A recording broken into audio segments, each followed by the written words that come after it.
Boa noite, amados irmãos. Boa noite, todos os queridos. Estamos mais uma vez aqui para o nosso tempo com Deus, nosso devocional. Hoje nós já estamos no dia 6 de agosto do ano de 2020. Eu espero que você tenha tido um bom dia e que você possa estar assim, apesar de todo esse tempo difícil, delicado, que você possa estar assim, desfrutando da comunhão com o Senhor, das bênçãos de Deus sobre a sua vida. Gostaria de convidar você a estar a partir desse instante conosco, não apenas assistindo a nossa live devocional, mas também compartilhando a nossa transmissão. Assim sendo, nós poderemos alcançar o maior número de pessoas, entrando em maior número de lares, casas, né? Eu preciso da sua colaboração para que possamos alcançar mais pessoas. Uma boa noite para você. Nós temos ali já a dona Érica, a irmã Dalva, a irmã Giovana, família do irmão Ronaldo ali conosco. Eu espero que tantos outros mais possam estar entrando ainda na nossa transmissão. Tá certo? Estamos numa semana em que estamos falando sobre os Atos dos Apóstolos. O livro de Atos, ele é um livro maravilhoso, ele é um livro transitório, e justamente por conta disso nós, como já temos dito, nós devemos interpretá-lo da maneira correta, da maneira bíblica, mas mesmo sendo um livro assim delicado na sua interpretação, nós podemos ver muito vigor, muito ensinamento, muita disciplina dos apóstolos em servirem ao Senhor e colocarem em prática aquilo que Jesus Cristo determinou para eles. A grande comissão foi dada para eles: ide por todo mundo e pregai o evangelho a toda criatura.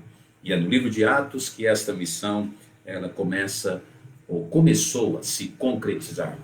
Já temos visto alguns estudos muito interessantes desde ontem, né? Segunda, terça, quarta-feira também. Hoje, quinta-feira, então, dia 6 de agosto, vamos para mais um estudo devocional.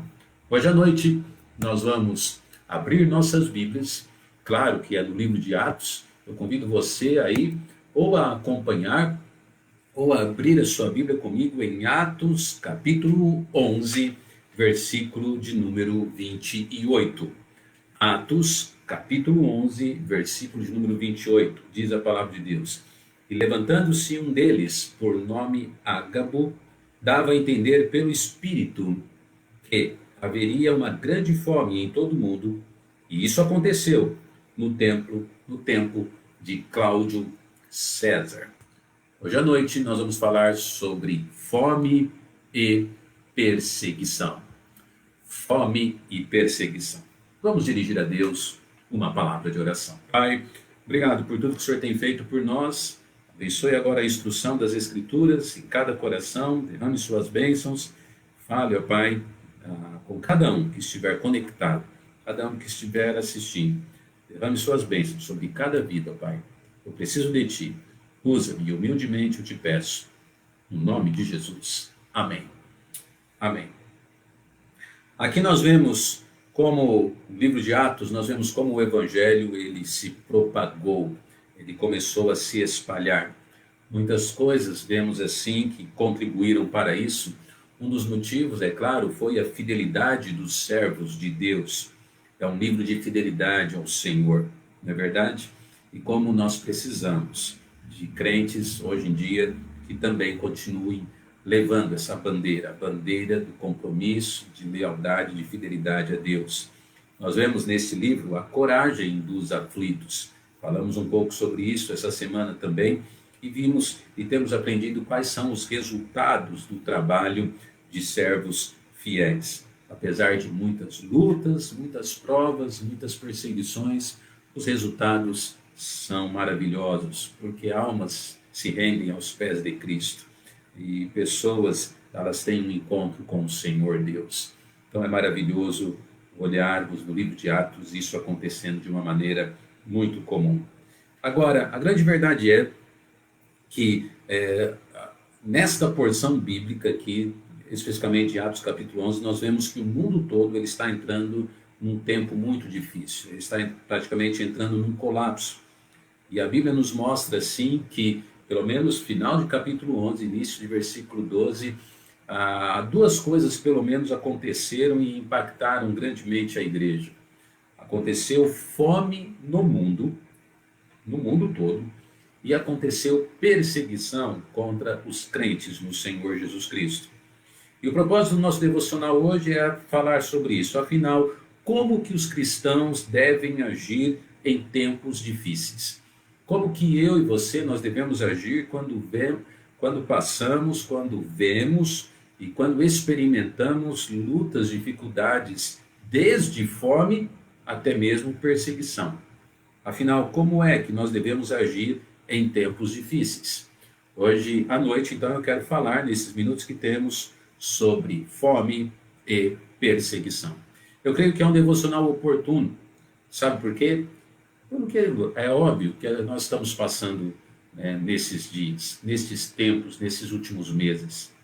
E ainda não sabemos o que vamos passar pela frente.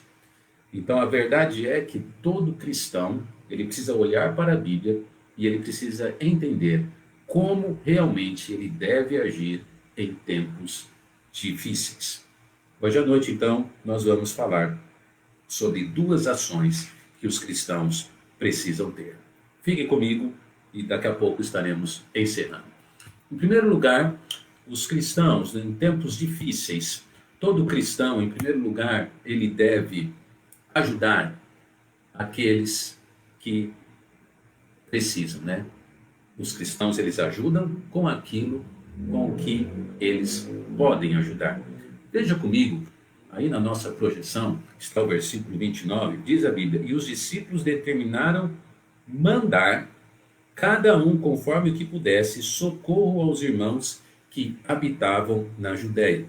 A história aqui conta que houve uma seca no Império Romano. Olha só, quem diz, né, que os grandes impérios também não são abalados. Não é verdade? Nós estamos vendo isso no mundo, né? O mundo todo sendo abalado por conta da pandemia. E até países de primeiro mundo estão entrando assim em problemas sérios de ordem econômica, de ordem social, enfim, todas as áreas. Aqui o Império Romano, ele está passando uma grande fome. Os discípulos então determinam, diante da crise mundial, eles determinam que cada um ajude conforme pudesse. Irmãos, eu gosto dessa expressão, ajudar ou ajudariam conforme cada um pudesse. Porque realmente Deus é tão maravilhoso, porque realmente Deus, ele entende o quê? Ele entende que nós temos limitações. Você acha que Deus não sabe qual é a sua limitação?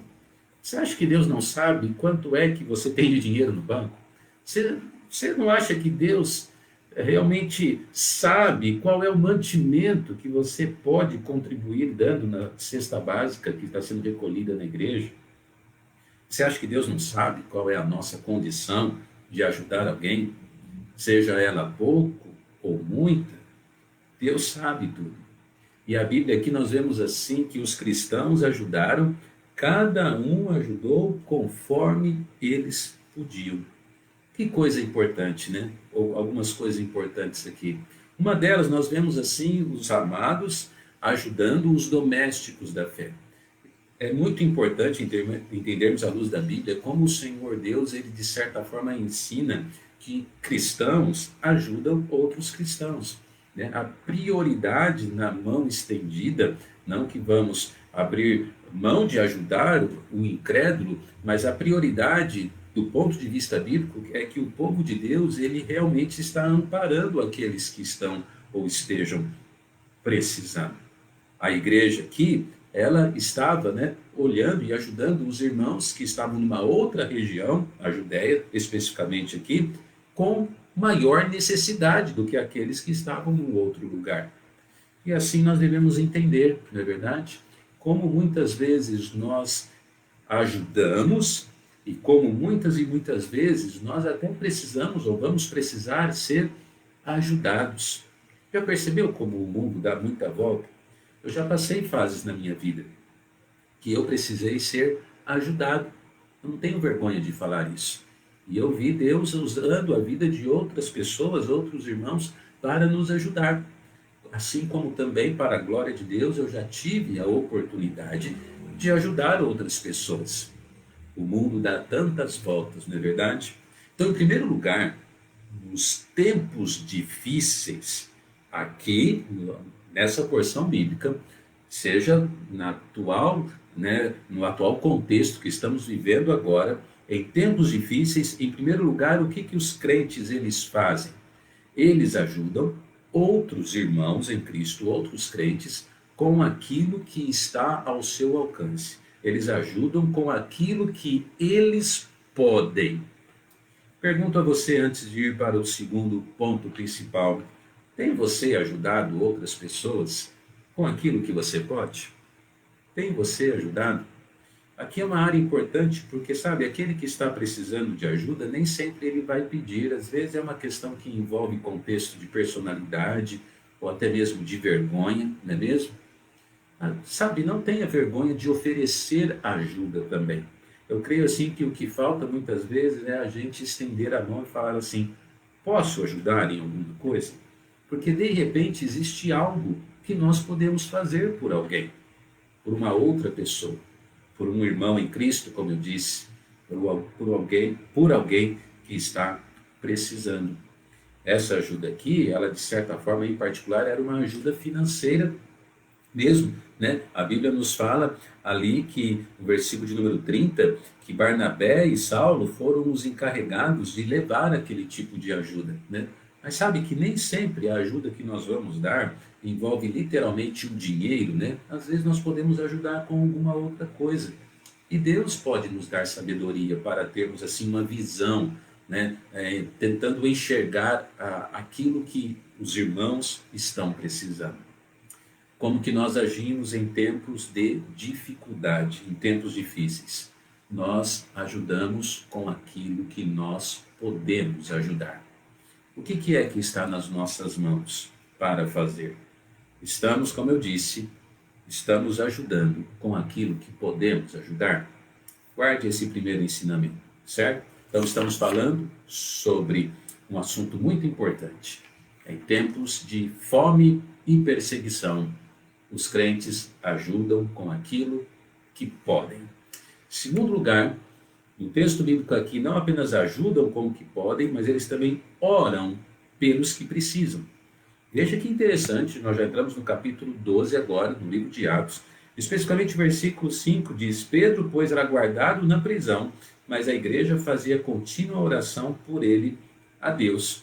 O contexto do capítulo 12 fala que agora, naquele mesmo tempo, olha só, já havia fome na terra, os crentes já estavam passando dificuldade material, financeira, como todo mundo passa, né? O sol nasce para todos, a chuva também cai em todos os telhados. Então eles também estavam dentro daquele contexto de problema mundial. Como se não bastasse isso, agora diz a Bíblia, naquele mesmo tempo, ali vem o quê? Perseguição contra a igreja. Então, igreja, não se surpreenda, nós podemos também passar por problemas semelhantes. Você percebe, por exemplo, na China, né, como nós vemos então no mundo todo havendo um colapso financeiro, um problema muito sério de ordem assim de pandemia mesmo, não é mesmo? E na China, assim como outros países, até Venezuela, Chile, etc., está havendo perseguição contra a igreja, assim como aqui no texto bíblico. Você acha que essa perseguição religiosa não pode também chegar ao nosso país, à nossa nação? Eu não somente acho que isso pode chegar, mas honestamente eu creio que já chegou. Porque cada vez que nós tentamos levantar a bandeira de Cristo, a bandeira, né, dos padrões bíblicos, a bandeira daquilo que a palavra de Deus ensina, cada vez mais nós vemos os grupos, os movimentos, os partidos e etc., e pessoas até mesmo da área artística, da mídia e da fama, da política, eles se levantando contra e perseguindo a igreja, principalmente o Senhor da igreja, a palavra de Deus. Em segundo lugar, o que nós fazemos em tempos difíceis? Os cristãos, eles oram. A Bíblia nos fala que veio perseguição contra a igreja e a consequência dessa perseguição foi até a morte. A Bíblia diz que Tiago foi morto por causa do evangelho. Pedro estava preso. Então existe assim um contexto assim muito forte, muito muito pesado aqui de perseguição contra a igreja. Já lá nos evangelhos, nós já tínhamos visto João Batista sendo morto por causa, né, da sua fidelidade a Deus. E aqui nós vemos Herodes, de certa forma, irmão de Herodias, que foi responsável pela morte de João Batista. Nós vemos assim, então vemos assim uma família como instrumento do mal perseguindo os servos de Deus. Pedro está preso. Olha só, Pedro está preso. E o que a igreja estava fazendo? A igreja estava orando. O que um crente faz em tempos difíceis? Em primeiro lugar, nós já vimos. Os crentes, os cristãos, eles ajudam com aquilo que podem. Então, eles colocam, nem diz a expressão popular, né? Eles colocam a mão na massa. Em segundo lugar, os cristãos não apenas ajudam, mas eles oram por aqueles que precisam. Aqueles que estavam soltos estavam orando por quem? Por Pedro, que estava preso. A Bíblia diz que eles oravam por Pedro. Eles não oravam por Tiago, porque Tiago já estava morto. Nós não oramos pelos mortos. Entende isso? Né? Não oramos pelos mortos. Tiago já estava na presença de Deus. Ele era um salvo em Cristo Jesus, graças a Deus. Mas eles estavam orando por Pedro, que estava preso, que estava tendo um problema, né? E é interessante que ele estava preso, muito bem guardado. A Bíblia nos fala ali que ele estava na prisão, ali muito seguro, vamos falar assim, né? No sentido da segurança em que estava olhando para ele, cuidando dele, guardando ele. Mas a Bíblia diz que ele estava dormindo. Olha só, né? Quem diz que os servos de Deus não podem dormir, mesmo estando dentro de uma prisão? Eu creio que ele estava num sono aqui tão bom. Sabe por quê? Porque era o sono da vontade de Deus. O sono da vontade de Deus é diferente, né, do que outros sonos. Ele estava preso, mas ele estava orando. Desculpa, ele estava dormindo. E a igreja que estava solta estava intercedendo e estava orando por ele. Sabe, meus amados, é muito importante que você ore por aqueles que estão tendo problemas. A oração sua pode dar sono para eles. É verdade. Talvez a sua oração pode ser só essa: Senhor, dá sono para tal pessoa que está enferma. Senhor, dá o sono para o pastor que está passando uma luta. Senhor, dá o sono para aquele casal que está passando esta dificuldade. Dá o sono, dá o descanso. O que nós fazemos em tempos difíceis? Não apenas nós ajudamos com aquilo que podemos, mas em segundo lugar, nós oramos por aqueles que precisam. Termino o nosso devocional hoje, então, né? Todo mundo sabe depois o contexto ali da história, o que aconteceu, a igreja orando. Pedro foi milagrosamente solto por causa da oração da igreja. Deus não apenas deu sono para ele, mas deu a liberdade para ele. E muitas coisas ali nós poderíamos falar. Muito bem, concluo o nosso devocional hoje dizendo que falamos sobre fome e perseguição. Meu amado, o que é que você está fazendo em tempos difíceis? O que é que realmente estamos fazendo nestes tempos difíceis? Sabe, eu creio que nós devemos parar de reclamar, parar de chorar, parar de murmurar. E o meu conselho é, e aproveito esta hora do conselho, para mudar o título do nosso devocional. O meu conselho hoje à noite é que, em tempos de fome e perseguição, o crente, então, ele usa a ferramenta da ajuda e da oração. Deus abençoe as nossas vidas. Vamos ajudar mais e orar mais em tempos difíceis. Pai, obrigado por tua palavra. Derrame suas bênçãos sobre cada vida e dá-nos uma boa noite de descanso. Em nome de Jesus, amém. Termino o nosso devocional hoje com a nossa divisa. Obrigado por você ter compartilhado a nossa transmissão, obrigado por você que assistiu. Um grande abraço do pastor a todos. Ora, sem fé, é impossível agradar a Deus. Se Deus é por nós, quem será contra nós? Amém.